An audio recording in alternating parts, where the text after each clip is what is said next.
Hello, lovely people. Welcome back to the Almita Made channel. My name is Alma. I am primarily a sewist, but I do other things as well. And May is probably one of my favorite months because one, it's Me Made May, which some makers enjoy. I'm going to say not all. And two, it's Eurovision month. So very, very exciting times, to be honest. So today with this video, I thought I would do a little catch up on Me Made May because I filmed a vlog before Me Made May started. I didn't have many ideas of how I was going to take part and what I was going to do for it. And then something came across my path and basically changed everything. So I thought I would chat a little bit about what I'm doing. And we're sort of halfway through, so I thought it'd be a good time to do a little catch up.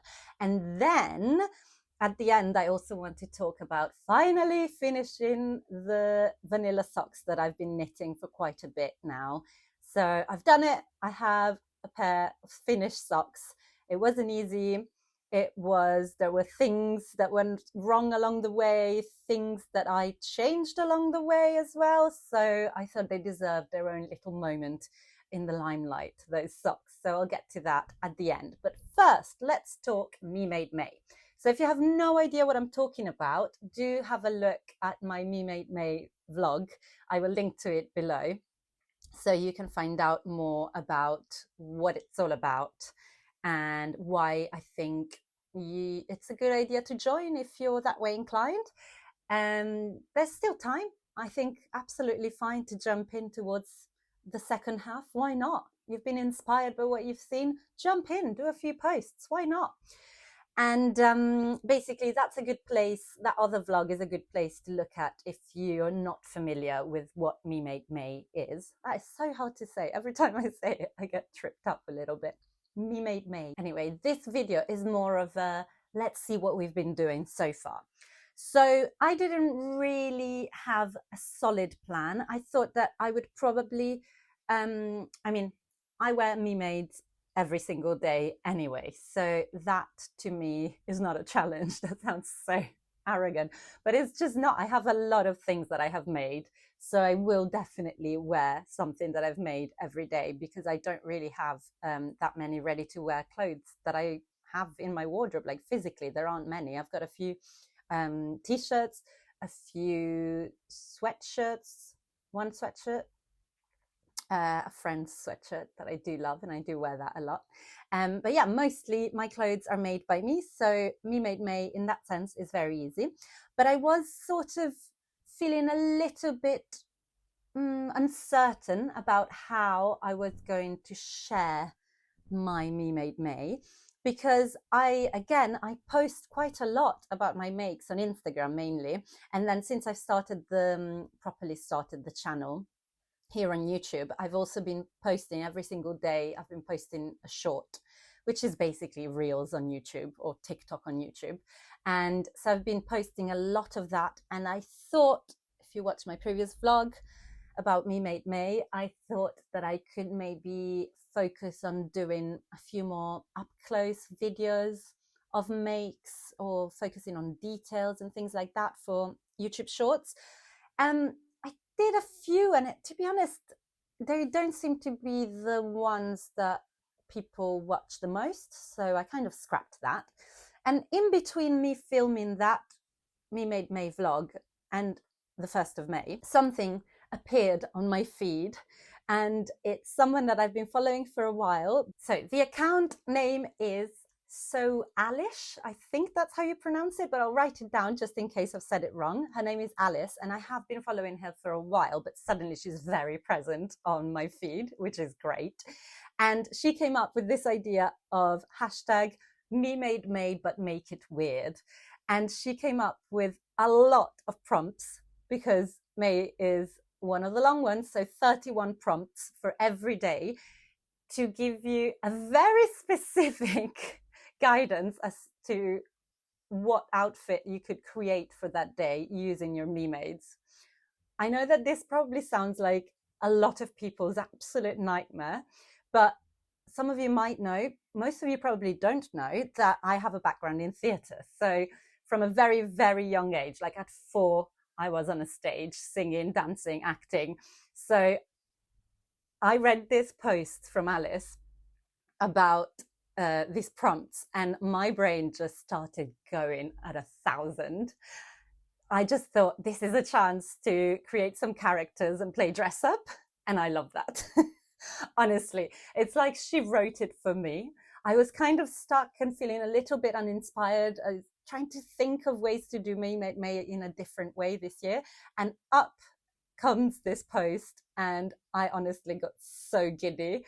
And if you read through the prompts, I'm going to link to her original post with all the prompts below, because they are so funny. Like, this girl has a sense of humor that really resonates with mine. She is in Australia, sadly. Otherwise, I'd love to meet her. But she's British, I think. She's a Brit living in Australia. And just reading through this, I was like, your brain and mine would really get along. So there are some things that are so, so funny. It really made me giggle. And some things that are plain weird. And what I decided to do was, if a prompt, I didn't want to commit to everything every single day, but I thought, if a prompt sparks an idea in my brain and I can think of some maids that would fit the prompt, then I will do it. If I don't have anything, if I go like, oh God, what will I wear today? I just won't do it.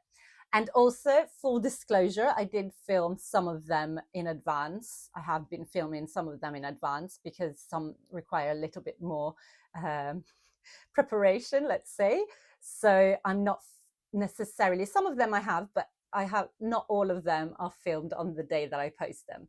And because this is a different exercise, like, it's a fantasy, it's really fun, it's silly. So it's not so much documenting what I'm wearing every day, because I probably, a lot of the days I have changed out of the thing that I posted for Me Made May But Make It Weird and into other me maids, still me maids, but you know, more reasonable things. But oh my God, let me just tell you, I am having so much fun, because I'm not forcing myself to do the ones that don't spark an idea straight away. So I am just having fun with the ones that do.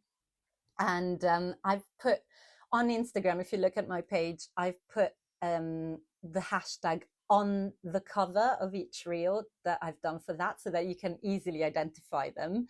So if you want to have a look, go and have a look at the ones that have the hashtag on. And I have had a lot of fun. And what's unexpected is that I have put together some new combinations of me maids that I've gone, wait a minute, I would wear this. And it's really made me giggle, the fact that these wild prompts, like, there is one that was, I mean, it wasn't that wild. So I think that's why, like, the character wasn't completely made up. Like, I've met this person, so I think that's why it's worked. So it's something like the indie bookshop employee who knows your taste in books better than you. I've met that person. I have an indie bookshop that I go to. And so I absolutely loved putting that outfit together. And when I put it on, I was like, I'm going to wear this in real life. I love it. Then there were things like, you're going to dress like you're going to spend the afternoon drinking tea and judging hemlines. So I've put on a Marguerite dress, a Soviet Marguerite dress, which I feel very proper in. And I feel like I could be going to high tea in. So that really suited the brief. And, like, you know, as soon as I read it, I was like, that dress.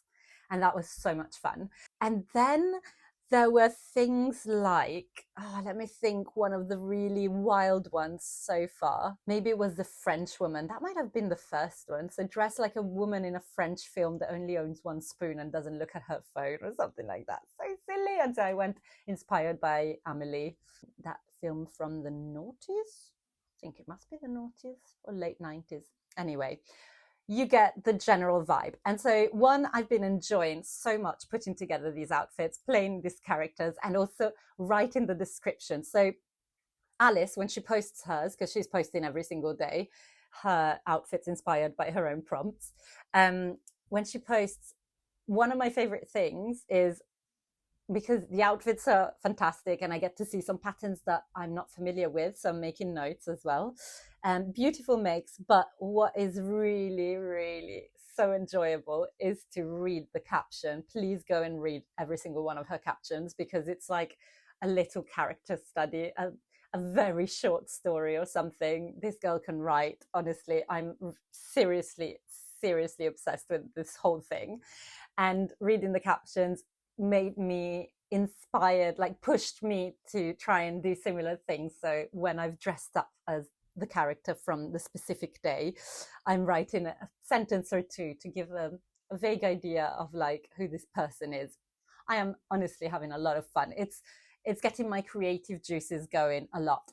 And then the other side of this exercise that I am enjoying so much is that through following, well, you can't follow hashtags, but looking at the hashtag, memademay, but make it weird, looking at the hashtag, there are so many incredible accounts to be discovered, and some that I knew already. So people that I was following already, I saw that they were joining in with the fun, and it made me so happy because I thought, oh great, like I'd like to see the interpretation of how I've read this brief and how other people have read this brief and what kind of clothes we go for. And some of them, it's so funny because everyone goes for the similar kind of thing. So for example, there was one that was children's book illustrator, and I wore my Greta dungarees by Made My Wardrobe. I've made a few of those. I made two of those, but I wore my egg one. And I instantly went, obviously, bright colored dungarees. And most of the posts that I've seen for that day have gone for colorful dungarees. There's one that was strawberries. Oh, beautiful. I find it interesting when you can see that some prompts can take many different guises and many directions, and then others you see similar patterns. So yeah, I like that. It's just a cool way of exploring the sewing community, to be honest. And even if, as I said, it's completely not what you want to do, I really encourage you to go and look at the hashtag because it is so much fun. And some people I've discovered because of the hashtag, so that's been great. And I'm going to say that there seems to be, correct me if I'm wrong, if you're taking part or if you've followed along with the whole challenge, it seems to be that people with a very colorful and out there me-made wardrobe are the ones taking part, and I 100% count myself in that. I think it would be hard if you're a minimalist sewist, if you like to sew with your earth tones and like keep into very a lot of solids and things like that. I think it might be harder to put together an outfit for all of these wild characters inspired by the prompts. I might be wrong, but I do think there's a correlation there. So, I mean, you've seen by now, hopefully you can tell that I love my colors and my loud print. So today, I didn't even mention what I'm wearing today. Let me do a little insert on that. So this is the Tate romper by Small Museum. I want to say, I think that's right. I've made it a couple of times. I do want to make it again. It's a very fun romper, jumpsuit, play suit, whatever you want to call it, but it's called a romper in the pattern. I love it, absolutely love it. It's a very small pattern company. They've only done a few patterns, but they're all really, really cool. It's cool design, so I love this. But anyway, yes, today I'm not wearing color, I'm wearing black and white. However, it's a wild design, a wild shape and big hearts. So I don't really do kind of elegant, simple lines and colors. That's not my vibe, which is why I think the Make It Weird challenge has really resonated with me and why I'm enjoying it so much. And why, I mean, I don't know, is it a bad thing or is it a good thing that a lot of the time when I'm reading the prompt, I'm like, yeah, of course I have something for that. What does it mean? I'd love to analyze it. I think I think one thing is that I don't just dress in a certain kind of way. I like to try different things. I like different styles. I like different types of prints and things like that. So I think that's why it can go in many different directions. And then it's all about the styling, of course. So as I said, I've discovered new combinations of things that I wouldn't have worn together necessarily if it wasn't for the brief. And then I go, oh yeah, no, I'd love to wear this together. So very good, a very good exercise still in terms of sort of analyzing your Me Made wardrobe, which is great because I don't know, but you could perhaps see it as a very frivolous exercise, and it is, and I love it because of that. But somehow I'm still getting something out of it, and I'm definitely getting new accounts to follow from it. So that's definitely a win, and it's something that I did talk in my original Me Made vlog, that it's something I love about May is discovering people new to me. And they've probably been going on Instagram for years and years, but I hadn't come across them until I find them through looking at the hashtag of classic Me Made May, but also make it weird. So yeah, a lot of fun that I've been having on there. Do continue to follow along. Do have a look at the hashtag. I really recommend it, and it will fill your feed with a lot of color and silliness, and I hope that a lot of people like that. I definitely like that. I love a bit of fun and silliness. Right, now that's it for Me Made May. I might do a roundup at the very end of the month. I could do maybe look back on the whole thing, maybe, I don't know, but I was excited to do a halfway point catch up because things have changed drastically.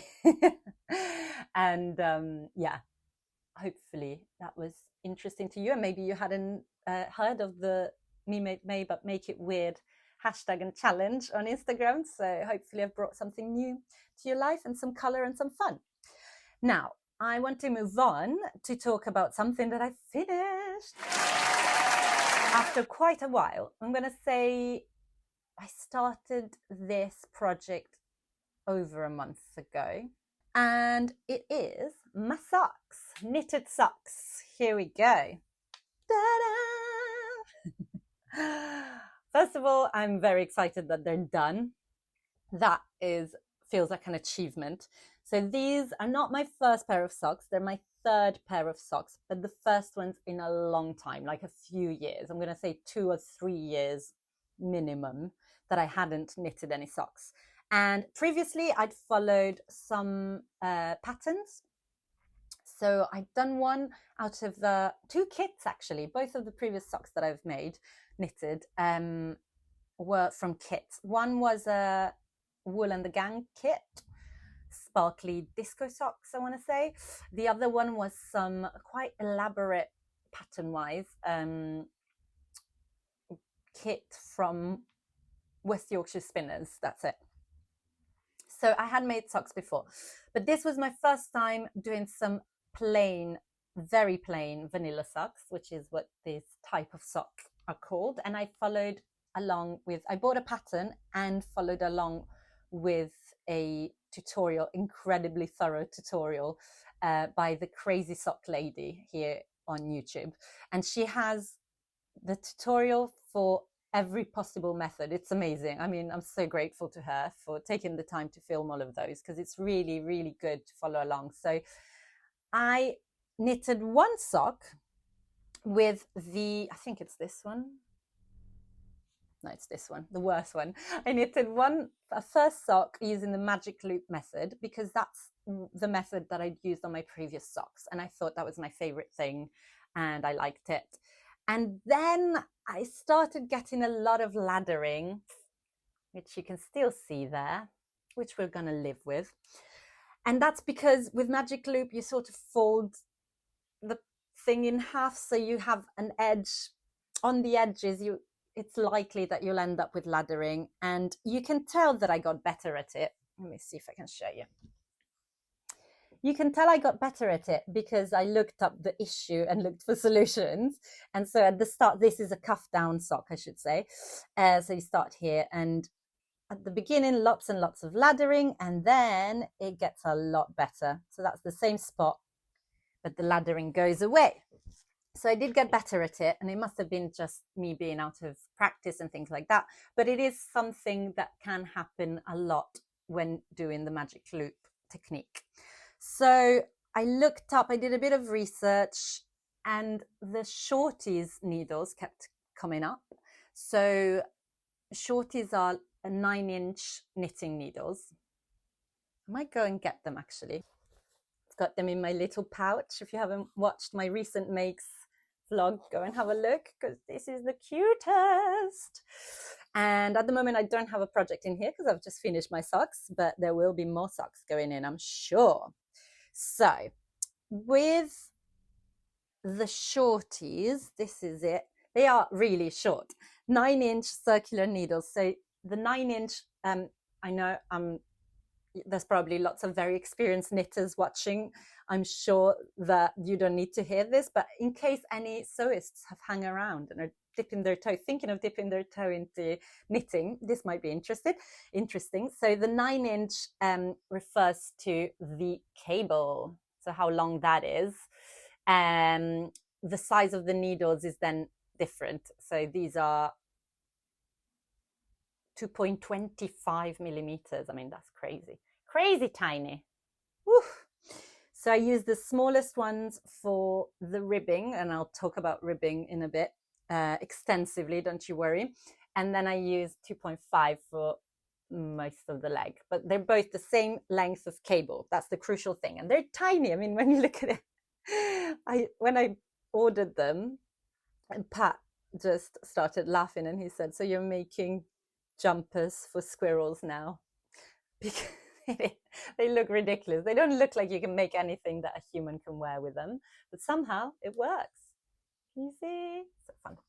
So because I kept hearing about these shorties, kept watching a lot of YouTube vlogs basically about them and thinking, oh, are they for me? Are they not for me? And then I found out that Rosie at work at So Over It had started knitting socks on shorties. And I was like, oh my God, I have a real person that I can ask.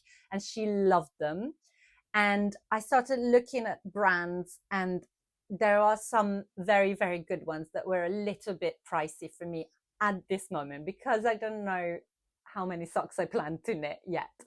Like if I'm going to dive in full steam ahead. So I just didn't want to get the top range of them. But I got some that Rosie recommended, and they are fabulous. I can't remember what they're called. I'm going to put the brand on the screen because I really can't remember what brand they are. But I would say they're not the cheapest, but they're kind of midway. So they're not the super pricey ones, which are the ones with the red cable that so many people recommended. But I just thought, okay, calm down, Alma. You can't just buy the top straight away. You don't even know if you're going to like working with them. You don't know how many socks are in your future. So let's go for something a little bit more chill. But I'm super happy with them. I found them, I got into them quite quickly because I watched a lot of vlogs and reviews about shorties, and there was a sense that some people find them really tricky to get on with. I found it quite natural actually, which is why I'm so happy I switched. I'm very, very happy with it. And you can't do everything with the shorties. There is, what is it? Oh, the toe. It's just the toe. At the end, you have to switch to either magic loop, which is what I did because I knew it, or DPNs, double pointed needles, which I've never used and I just don't like the thought of. The only reason I don't is because I fear that everything will slip out of the needle. That's just a me problem. I'm sure most people, I mean, that's the most common method, I'm pretty sure, for knitting socks, but they don't appeal to me. So I did the second sock, which is this one, on the shorties and switched to magic loop to do the toe. And these are so much neater than the first one. I don't know if you'll be able to fully tell, but my goodness, I'm much happier. It's just neater, no ladders, no nothing. So, what happened is, what happened next in the story is that I finished the first sock all on Magic Loop. I ordered the shorties, but I thought I'm not going to try and switch halfway through. That's absolute madness. Don't do that to yourself, Alma, to try and work it out. So I just finished the first sock as I was going. As I said, I think I got better at the tension issues on the two edges. So to get rid of the ladders, I did get better at that. The heel was very good in both methods, to be honest, but yeah, no issues with the heel, which always sounds really scary, but it's really not. This one was a slip flip something like that method. So previously I'd done short row heels. This one felt easier to me. Might be wrong, who knows. But yes, so I finished the first sock, pretty happy with it eventually, apart from the cuff, and I've talked about this in a few other vlogs. So the cuff I was really unhappy with, just with the look of it. It felt untidy and too loose compared to the fabric of the main sock. And so what I decided to do was leave it to one side, start my next sock on the shorties, see how I got on with the cuff on the shorties, and doing the twisted rib technique rather than a classic 1x1 rib, which so many people recommended. And I got on so much better. I mean, really happy with that little cuff. It's very small, but very much neater. And I'm sure it doesn't look neat if you're a super knitter, but compared to what I had initially, I'm very, very happy. And so two things I changed. I did shorties instead of Magic Loop, and I did twisted rib instead of classic rib. And I thought, okay, yes, I'm happy with that.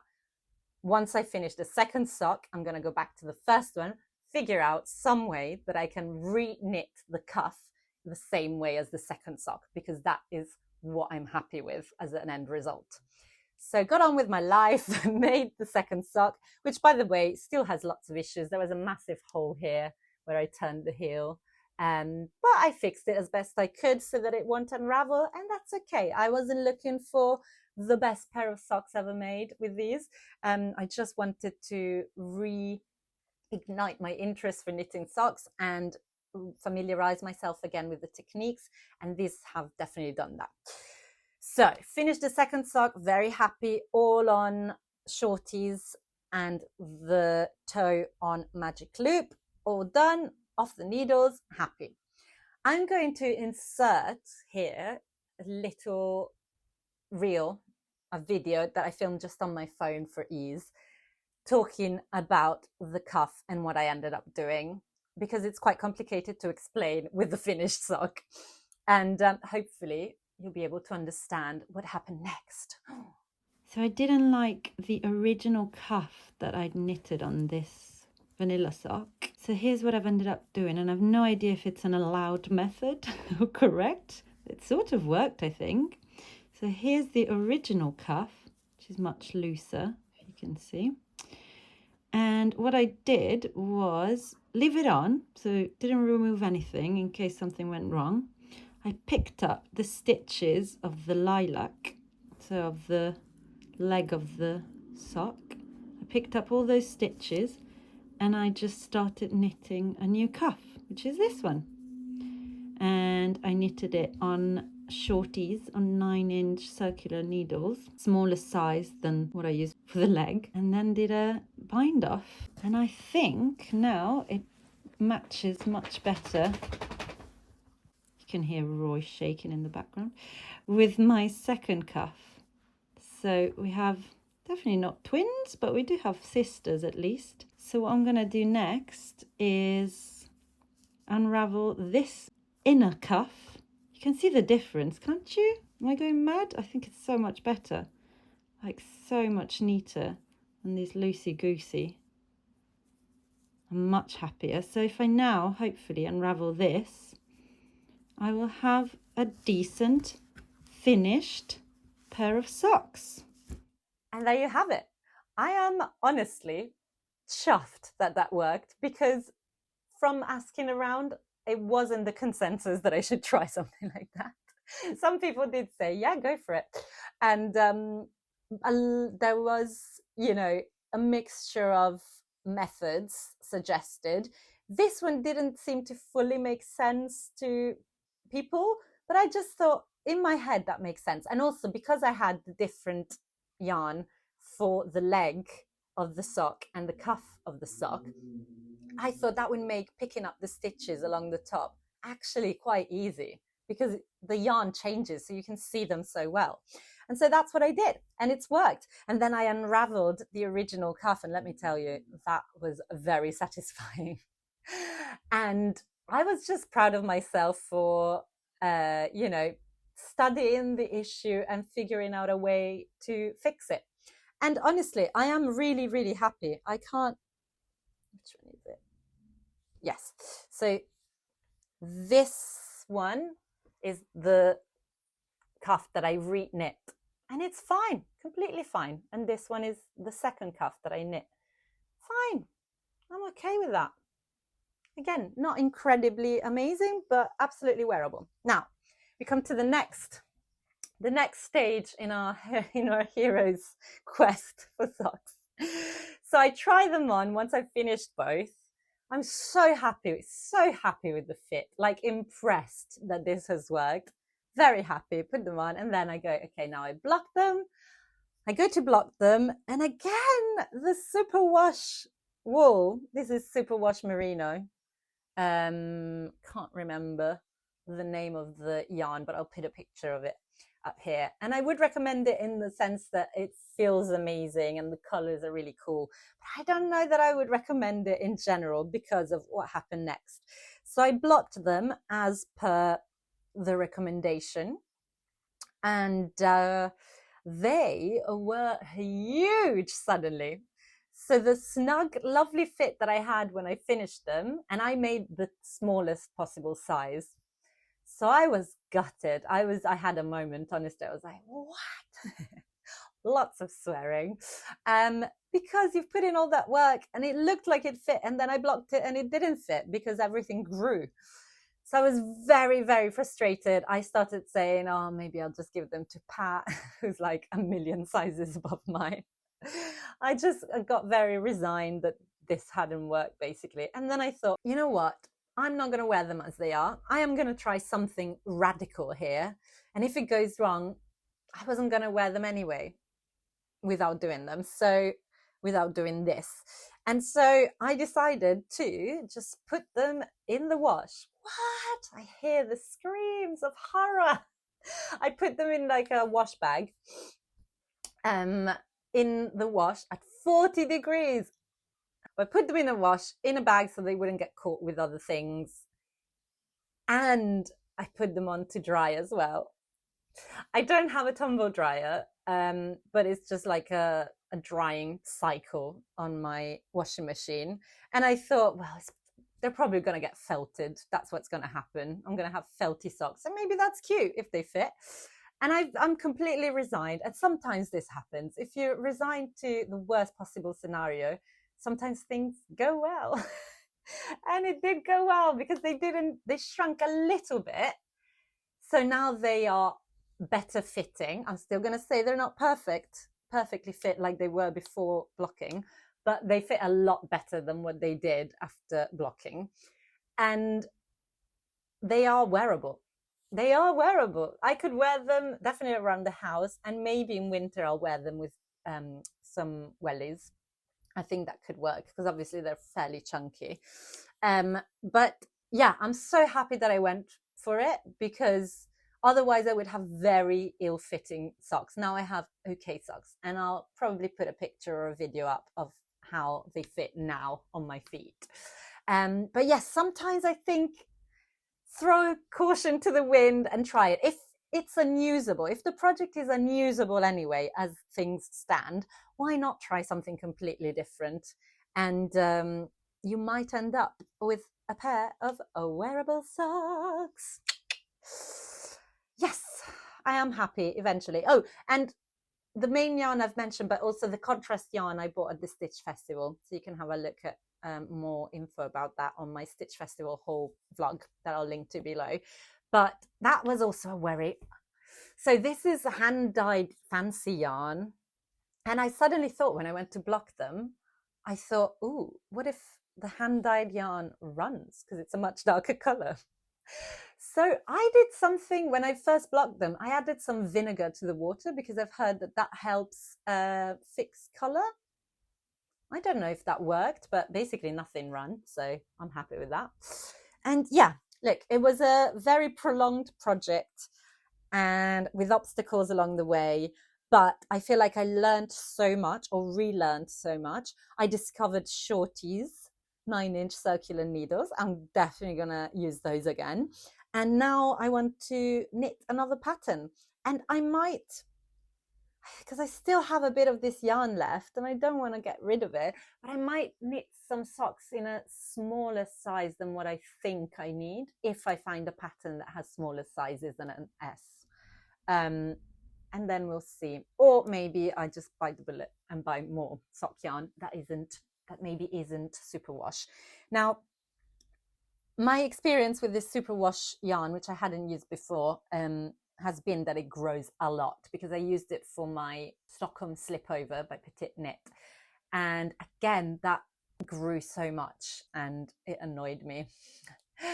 So is this every superwash yarn? Does it always grow? And if so, would you, if you're in the UK, could you recommend your favorite sock yarn that maybe is or isn't superwash, but something that's your go-to sock yarn that hasn't disappointed you in the past after blocking?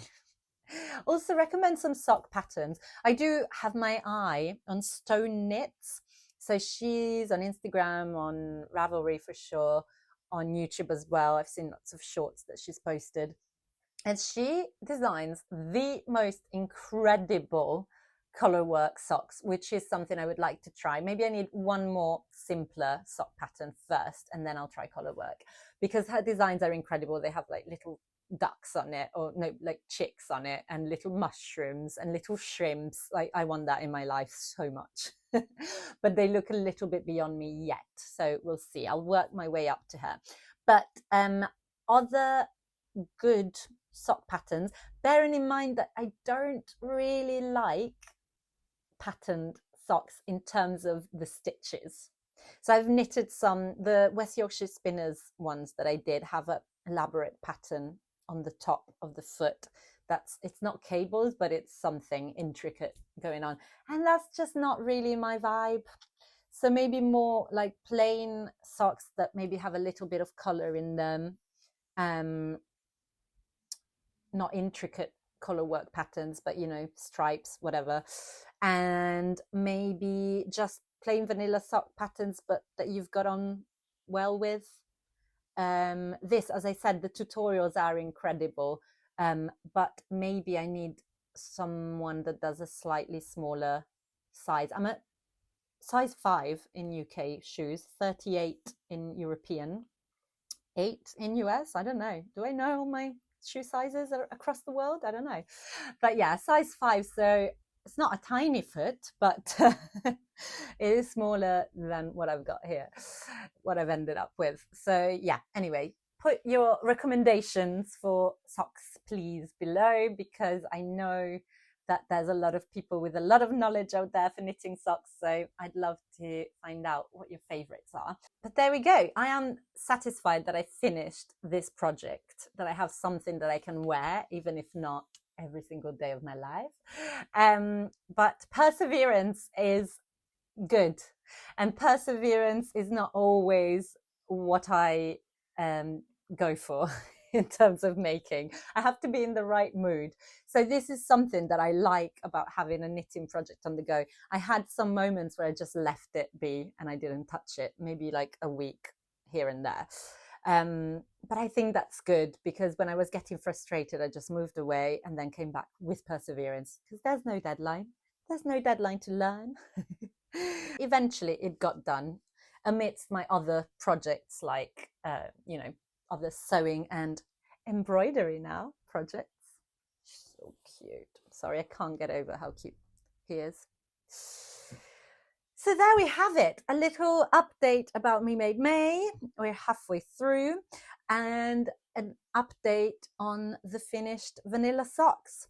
The next vlog, I don't know what it will be, but maybe plans and works in progress. If I get anything started between now and then, we'll see.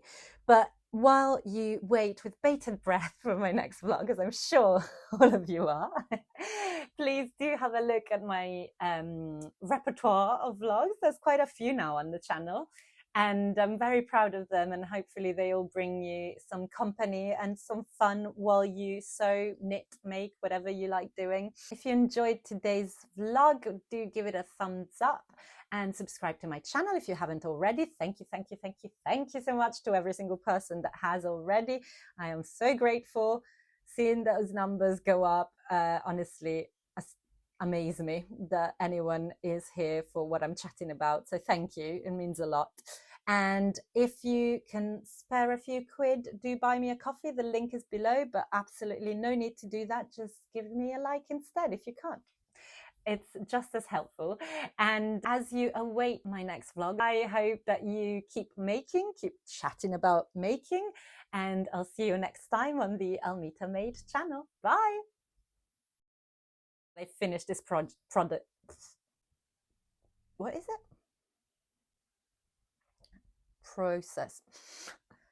Project. Oh my God, tired.